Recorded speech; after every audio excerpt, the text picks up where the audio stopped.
What up? This Big Smoke. We're gonna go on some story time. We're gonna start with 3BOK. You feel me? This is like some stuff. I don't know if anybody really know because this is a worldwide app, but I'm from St. Petersburg, Florida, and where I live, I am what you call an icon. I am a local legend. Many people love me and appreciate me, and I'm like a historical figure here because I was one of the first rappers to ever blow up here. Um, we're gonna do this in a 4 or 5 part series. Let's start. When I first came to St. Pete, I came here in '87 from New Jersey. My mom was on drugs. '84, she was doing heroin. You feel me? I had heard whisperings of it, and I peeked in the window one day, and I seen her putting that bomb in her arm. You feel me? That boy. And it broke my heart. I was 14 years old. It broke my heart. I ran upstairs, went in my room, and I cried myself. I cried real hard. You know? Because my mom was my hero. You know, I loved the mess out of my mom. My mom, she did it for me. I mean, even though I went to school with holes in my shoes and I ain't always had the best designer clothes, or we didn't have the most money, and we growed up on welfare and food stamps, my mom was my hero. I mean, she always came through in the fourth quarter. She always came through. Feel me? I remember one time on Christmas, they all got bikes. My best friends, it was 4 of us from the block anyway. You feel me? So all of them got the exact same bike, and I ended up with what we call now a beach cruiser. But at the time, we called it a chicken truck in North Carolina.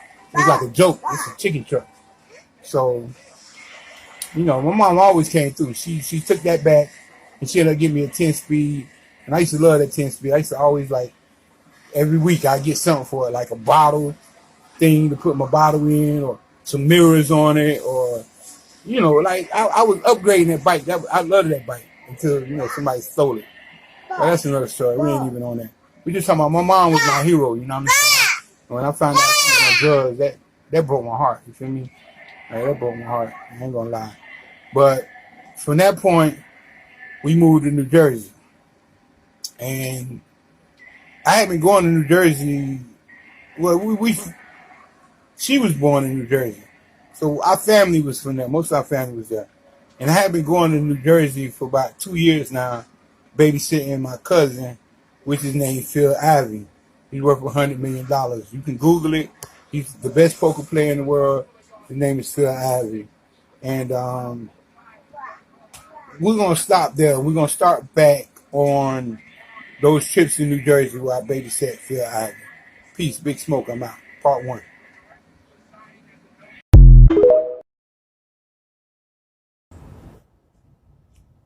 What up? This is Big Smoke coming from the world famous Derby Lane. It's called Wind Derby now. But anyway, this part 2 of the 3BOK story. Started at a poker hall. Like I said, to New Jersey in the summer of '83, to babysit my cousin Phil Ivey. Said one of the best poker players in the world. We call him PD. Turns out he was like at the time he was probably the least notorious of the 4 people that was there that was famous, including him, that are now kind of famous or infamous. My grandfather was one. He was first everything where he's from. First police commissioner, first board of education. He was on the lottery commission. He was in the book Who's Who Among Black Americans. Ebony's 1,000 Most Successful Blacks. His name was Bud Simmons. He had Malcolm X at his house for dinner. He had Martin Luther King at his house for dinner. He just was very iconic where he's from. On the cleaners, very good guy. Then this girl named Tammy stayed there, which was my uncle's sister-in-law, and she played with Queen Latifah, and she was the best player in the country at the year, basketball player, girl. And they recruited her to USC. But what really happened that summer for me was hip-hop. I was already into it, but this really the year I really got into it because Run DMC had just broke, and then Fat Boys came out, and then Curtis Blow and Houdini. So this was a big year in hip hop. Really, that was like '84, but really '83, I started catching the bug. I wrote a rhyme. I heard the song 30 Days. I wrote a rhyme called Some People Cheat, Some People Lie, Some People Live, Some People Die. A little corny, but you know what I mean? That was my first rap. And then, so I really got into the hip hop thing and I started rapping. And when I got back home, they was rapping already. So my homeboy was rapping and his homeboy was rapping. They had a group called the Glamorous Two. And me and him, we started a group called the Disco Double. Everything was disco, disco double, disco three. So we used to trade rhymes back and forth like Run DMC. I did the majority of the writing. So the next year we ended up moving up to New Jersey. Said because my mother was on drugs, and when I got to New Jersey, like they call New York, that's the Mecca. And we was up there. We had WBLS and KISS for radio stations, and I listened to those radio stations religiously. I was a hip hop head. I was hooked. Bought every hip hop release almost ever came out during there. I'm gonna stop it there. Big Smoke, I'm out. It's part 2. Coming with part 3 soon. Peace.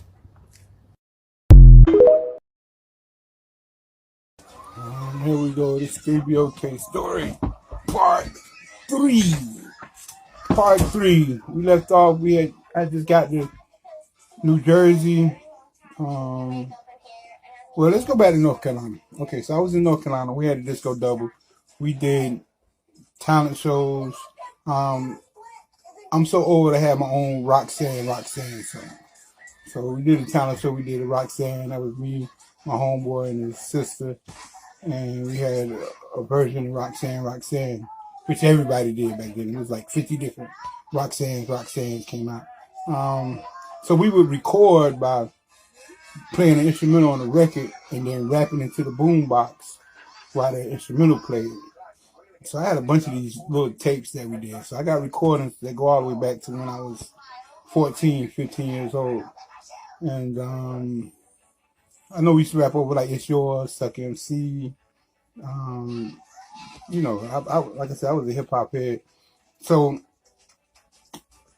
when I moved to New Jersey, I was kind of scared to rap. I wasn't really scared, but like, you know, like I said, that's the Mecca, like the tri-state area, New York, New Jersey. So many good MCs came from there. So we had a bunch of good MCs at my high school.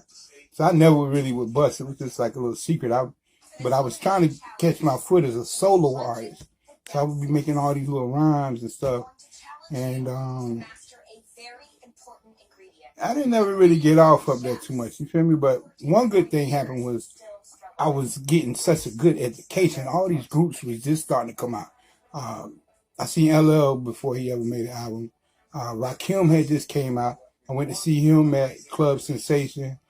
I seen a show LL, Fat Boy, Salt and Pepper. They was called Sounds of Nature back then. Danny Dane.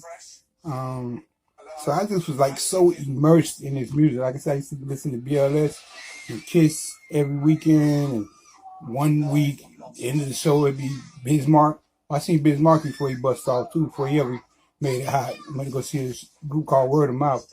We had a song called King Cut. And a dude named Duke Booty had produced that. He was on the message. He helped write the message. So he was a big deal. So I was up there in the circles, but I just wasn't really like, I was green and everything. I had a group of dudes. We used to make music in the basement. And so I was starting to catch my foot as an MC. But we had all these good MCs that come out. I mean, KRS-One had just came out. You know, I was an LL head, KRS-One head. We're going to stop there. Part 4 coming soon. Peace.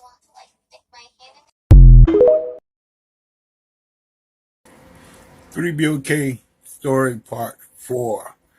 I left off. I was still in New Jersey. I was talking about the MCs that influenced me. I just got through watching something, so I got to add these people on the list. Kool G Rap was a big influence on me. Big Daddy Kane.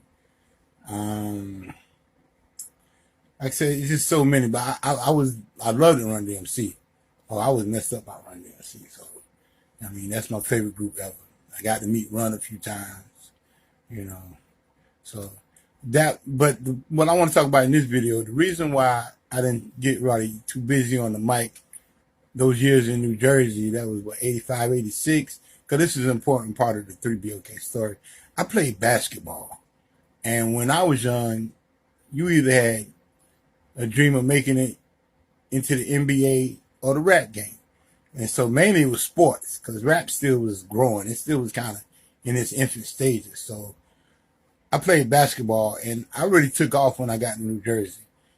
I mean, a backstory. I mean, I was always good in basketball. I was always a star on my team. I won mostly winning records. I won a bunch of championships and trophies playing basketball. And my trajectory was to be very good and to probably make the NBA. But I played center and I topped out at 6'3". So by the time I got to high school, my center skills, they was kind of null and void because I didn't have the height. I was 6'3". And I'm playing against 6'8s and 6'10s and 7-footers. So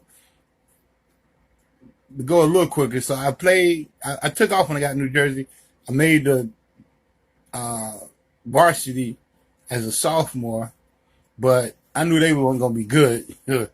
So I went back down to JV, and it was my schoolmates. So we was really good. We went we cleared the whole regular season schedule. We beat every team on our regular season schedule. We lost in the what you call it, the finals, the Union County finals, in the county playoffs. That's where we lost at. I missed a lot of free throws at the end of the game. They kept fouling me, and I missed about 4 free throws at the end of the game, and that broke my confidence in basketball. So then I still played basketball, but I started focusing on the rap. Feel me at that point. So we're going to end that there, and just add one more quick. This is how 3BOK met through basketball. Peace. I'm out. Part 5 coming soon.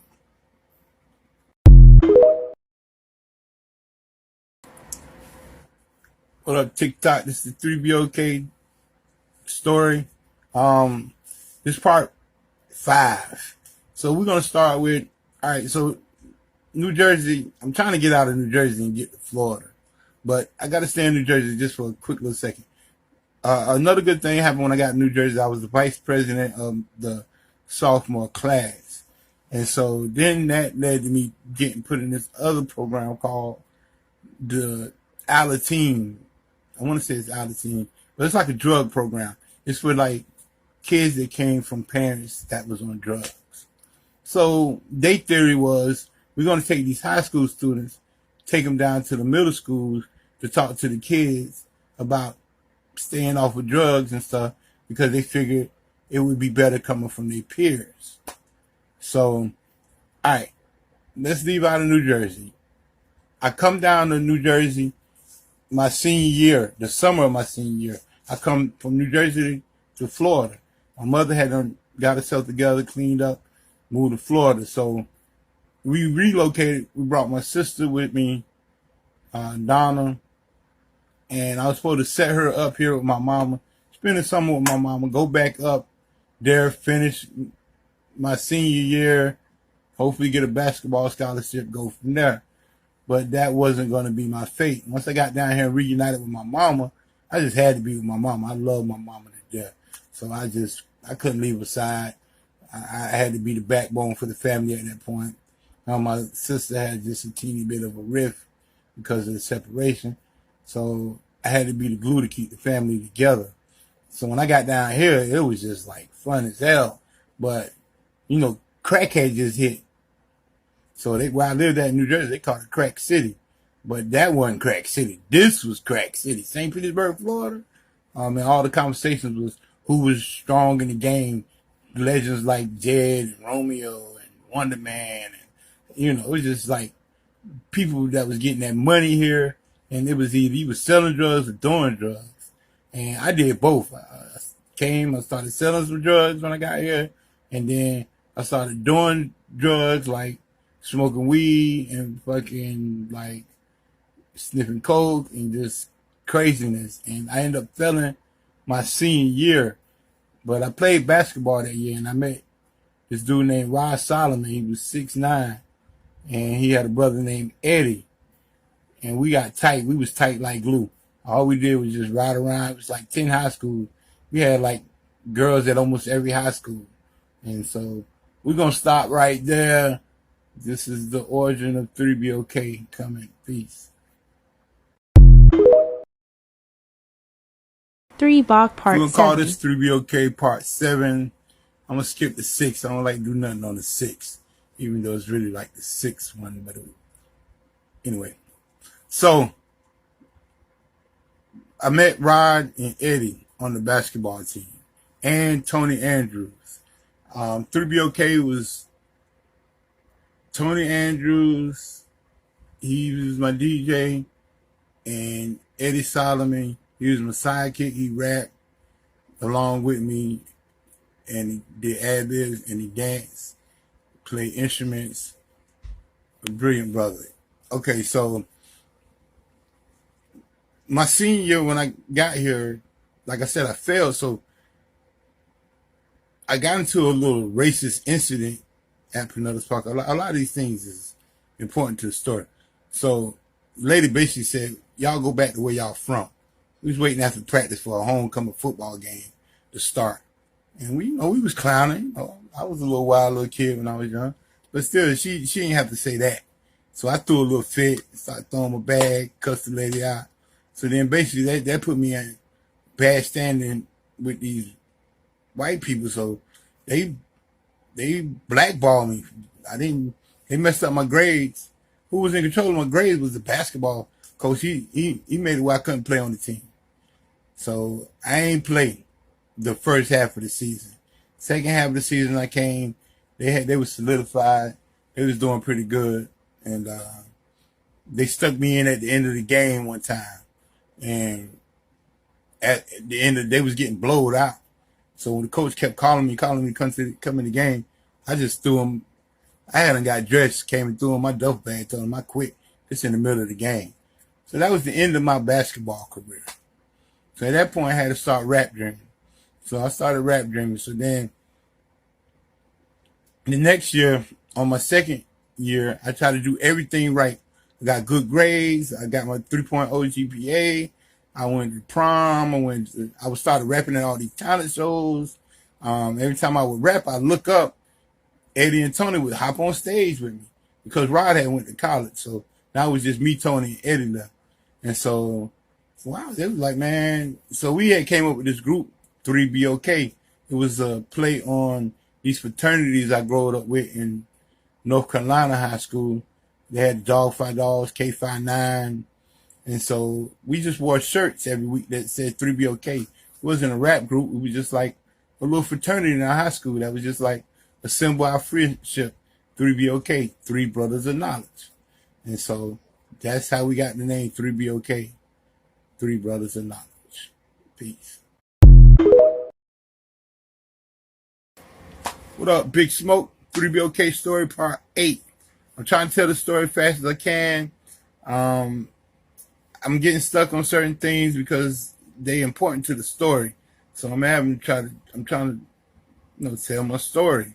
So I left off saying about I cleaned myself up, stopped doing drugs, I got good grades. I hadn't gained a lot of weight because I had tried to dunk on somebody. I had ups. I really could jump. And so I tried to dunk on somebody. I twisted my knee. First I hurt my foot trying to dunk on somebody. Then I twisted my knee. Once I twisted my knee, I would try to run and stuff in the morning, get in shape. But I just ended up gaining a lot of weight. Gained about 40, 50 pounds. So now I'm just enjoying life. I ain't on that basketball. I'm just on the rap game. I first came down, had an important part of the story. So up north, we had all those good DJs, Red Alert, Magic Marley Marl, but when I got here, we had Kenny K.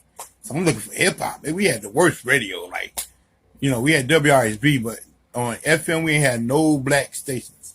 So the only time you could hear hip hop was on Friday night or Saturday night. It was Kenny K be playing. And he played Public Enemy, Ace Clan. He was playing all this good hip hop music. It was just like I didn't miss a beat. I still was in my hip hop mode.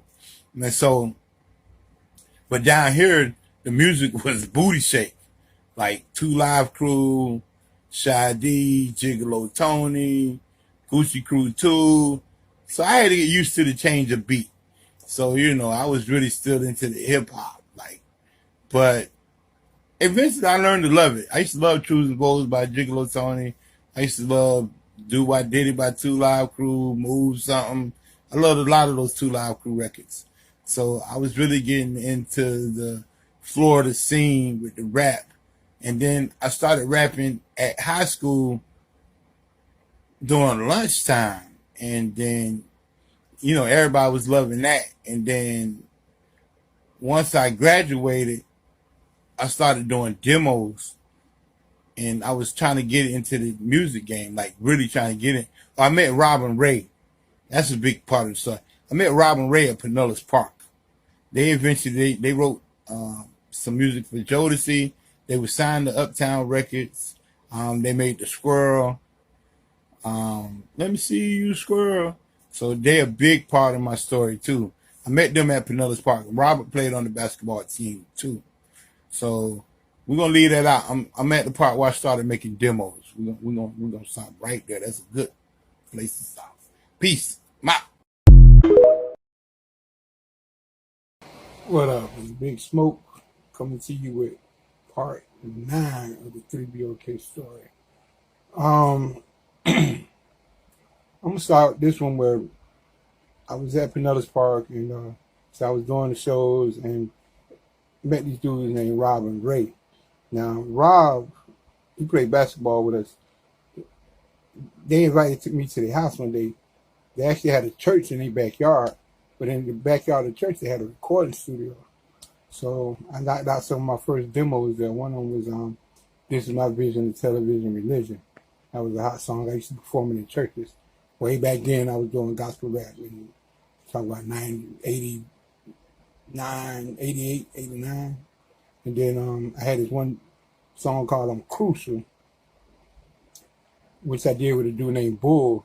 I'm gonna come back to that. But right now, so Robin Ray, they did the Squirrel. They had wrote "Baby I'm Begging, Baby I'm Begging, Begging, Baby" for Jodeci. They really wrote it for themselves. They made that record a year before Jodeci came out with that "Cry for You" song. And then they ended up suing Jodeci and got blackballed. They was actually signed to Bad Boy, and they got sent back home.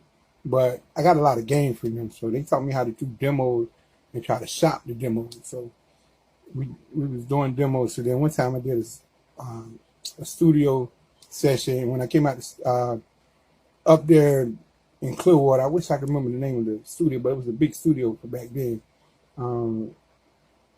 And I recorded when I came out, I asked them, "Do you know anybody that's trying to sign any rap acts?"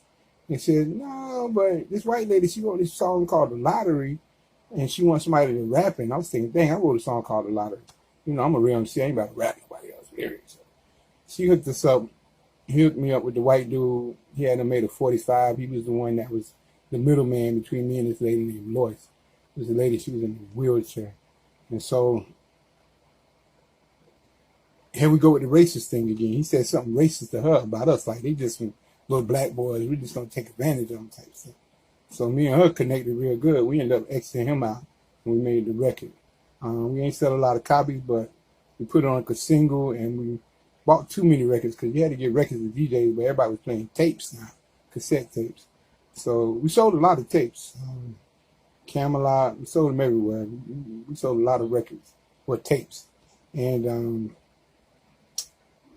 started opening up for people like Two Live Crew, the Dogs. But I'm getting a little ahead of myself. Let me stick to the recording thing for a second. But that's what we're doing. I made my first record, Hit the Lottery, and 3BOK in Effect. Peace. Part 9. What up? Big Smoke, 3BOK story, part 10. I want to talk about the school shooting. We Pinellas Park had one of the first school shootings. We wasn't the first school shooting, but we had one of the first. Two dudes that came in, they killed one of our vice principals, and they shot the other one. I'm sorry I can't remember names right now. I wish I could to make the story more better, but I can't. But I just wanted to throw that in there. That's part of the 3BOK story because all this is shaping up to be how we became performers. So, well, how we came to do what 3BOK did, which was entertain and educate at the same time and have conscious music. So one thing happened. I was talking about the song "I'm Crucial" earlier. That was really probably my first demo I ever made in the studios with a dude named Bull. And so we went and we auditioned for this talent show. And when I finished, they was like, "Dang, that sounds just like a record. Like, where did you make that at?" I'm like, that's my song. They thought I was performing somebody else's song. I was like, no, that's my song. It was like, well, that sounds really professional. So I was very excited because this was a big talent show. They did it at this movie theater. It used to be on First Avenue and 31st Street. So I called them back a few days later. I said, did I make the talent show? They was like, no. So I was like, dang. I was very disappointed at that point. So I'm like, why? They was like, you ain't have no angle. I said, no angle. I'm thinking, what? I thought y'all liked the song. I thought it sounded so professional. So, okay. I got it. Thought about it. You feel me? When I came back, I had an angle. So now, go back, fast forward into the future, we do a show for the AKAs at Enoch Davis Center. And I got the 3BOK thing. And I mixed the Alateen thing that from New Jersey where you take the kids to go down and talk to the other kids, somebody that was young, 19 at the time, to go talk to middle school and elementary kids and high schoolers about saying no to drugs and staying in school and learning their Black history.